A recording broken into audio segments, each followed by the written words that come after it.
राधे राधे मेरी YouTube family. आज आपके लिए लेकर आई हूँ सफ़र की एक आसान सी रेसिपी।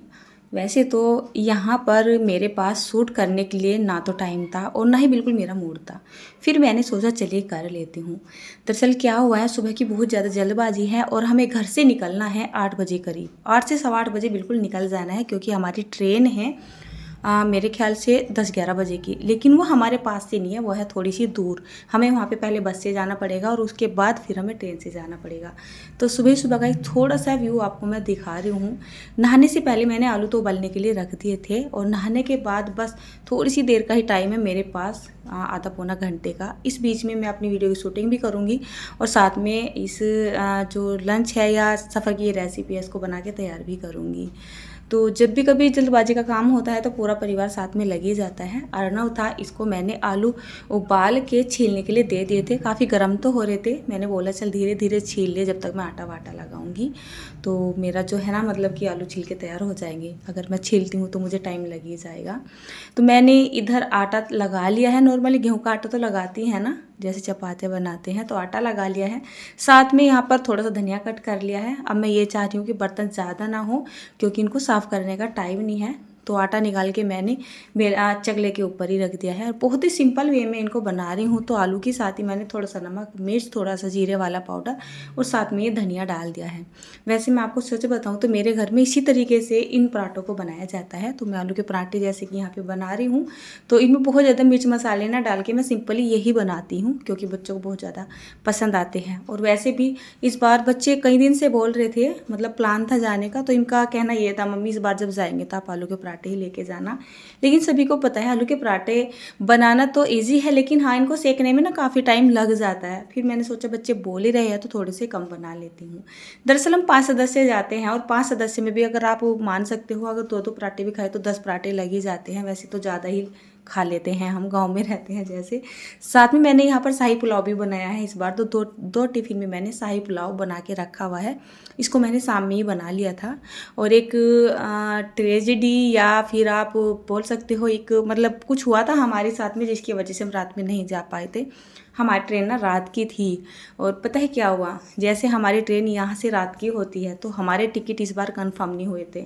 अब बच्चे साथ में रहते हैं, साथ में सासू माँ भी रहती है, तो वैसे हमने सारी की सारी तैयारी कर ली थी। बच्चे जिद कर रहे थे कि नहीं हम तो रात वाली ट्रेन से जाएंगे, अगर हमारी सीट कंफर्म नहीं है तो हम वैसे ही चले जाएंगे धक्के खाते हुए। लेकिन रात में हम उठ भी गए थे, तैयारी भी हो गई थी, बैग वैग भी पैक हो गए थे, मैंने टिफ़िन भी पैक कर लिए थे। लेकिन जाते हुए क्या हुआ था, मतलब फिर मैं और मेरे हस्बैंड बोले बच्चे साथ में हैं, मम्मी भी साथ में है, सीट नहीं मिली तो बहुत ज़्यादा ना दिक्कत हो जाएगी।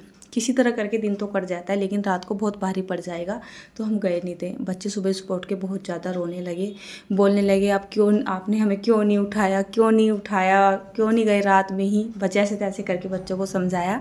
तो हम आज जाएंगे ऐसे ही जनरल डब्बे से क्योंकि टिकट तो मिलने वाले नहीं हैं और हमें जाना भी बहुत ही ज़्यादा ज़रूरी है। तो इसीलिए हमें सुबह को यहाँ से जल्दी निकलना पड़ेगा क्योंकि जिस क्या बोलते हैं रेलवे स्टेशन पे हमारी ट्रेन आती है वहाँ से और मथुरा तक की कोई भी ट्रेन नहीं है। हम वृंदावन जा रहे हैं और हमें दूसरे स्टेशन पे से मिलेगी जो कि काफ़ी दूरी पे है। तो उसके लिए हमें पहले तो यहाँ से ऑटो करके जाना पड़ेगा अपने रेलवे स्टेशन तक, फिर वहाँ से कोई ट्रेन या फिर बस वगैरह लेनी पड़ेगी, फिर वहाँ पे जाना पड़ेगा जहाँ से हमें ट्रेन लेनी है। तो काफ़ी टाइम लग जाएगा। जल्दबाजी मैंने इसको शूट तो कर ली थी और ये देखिए बहुत जब जल्दबाजी होती है ना, मेरी साथ ही हाथ पैर जलने वाला जो सिस्टम होता है बहुत ही ज़्यादा होता है। खैर चलिए ये तो हमारे साथ चलता ही रहता है। तो बस मैंने जैसे भी मोटे छोटे थोड़े से मतलब जल्दबाजी में इन पराठों को सेक के कर लिया है तैयार। क्योंकि अपने घर से कुछ भी खाने के लिए ले जाओ, सिंपल सा ले जाओ, चाहे बेस्वाद ही ले जाओ, सही पूछे तो आप, तो ये हमारे साथ में होता है ना, तो हम बाहर के खाने से बच जाते हैं। हम तो वैसे भी बाहर के खाने से बचते ही हैं, बिल्कुल बचते हैं, मन नहीं करता है। सिर्फ वृंदावन धाम जी में जाने के बाद ही हम जो है मतलब खाते हैं। वहाँ तो खाने की एक मजबूरी भी बन जाती है और वो तो एक पावन धाम है, तो वहाँ पे हम इतना सोचते समझते नहीं है। बाकी ना तो कभी हम ट्रेन में लेके खाते हैं, जैसे ट्रेन में टिफ़िन वाले आते हैं, ना किसी ढाबे पे खाते हैं, मतलब मन ही नहीं करते हैं।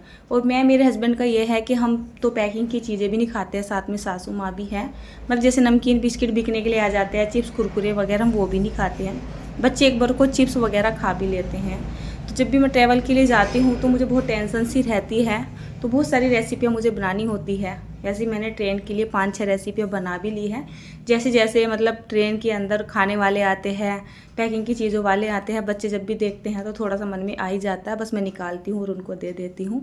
यकीन मानिए हम ट्रेन में लेके कुछ भी चीज़ नहीं खाते हैं, बल्कि इस बार ट्रेन में मेरी एक सब्सक्राइबर भी मिल गई थी और शायद वो इस वीडियो को देख भी रही होगी, तो उन्होंने भी शायद हमें कहीं ना कहीं तक देखा होगा। 2-3 घंटे वो हमारे साथ रही थी। मतलब ट्रेन में सब ले लेके खा रहे थे, लेकिन हमारा बिल्कुल मन नहीं करता है। इसी वजह से मैं घर से बहुत सारा राशन लेके जाती हूँ। थोड़ा बोझ तो बन जाता है, लेकिन हम बाहर के खाने से ना बच जाते हैं। और ये पराठे तो मतलब एकदम मस्ती हैं, एक तो अपने घर के बने हुए हैं, और जब बच्चों को भूख लगेगी जब भी हम इनको दे देंगे। ट्रेन में यही पराठे आप लेने के लिए बैठ जाओ, किसी होटल ढाबे में काफ़ी ना महंगे पड़ जाते हैं। तो पूरी पैकिंग शैकिंग करने के बाद अब हम निकल चुके हैं मतलब रेलवे स्टेशन पे। अपने गांव से अपने यहाँ के स्टेशन पे आए, फिर वहाँ से हम जहाँ से हमें बैठना है वहाँ तक भी आ चुके हैं। थोड़ी सी देर थी ट्रेन के आने में, तो हमने यहाँ पे थोड़ी सी वीडियो को कैप्चर कर लिया है। बेटे को बहुत शौक़ है वंदे मातरम ट्रेन देखने का। इसने बोला मम्मी इसकी थोड़ी सी वीडियो बना लो, मुझे अपने चैनल पर डालनी है। बच्चों ने एक छोटा सा चैनल चलाया हुआ है। तो चलते हैं अब हम। राधे राधे।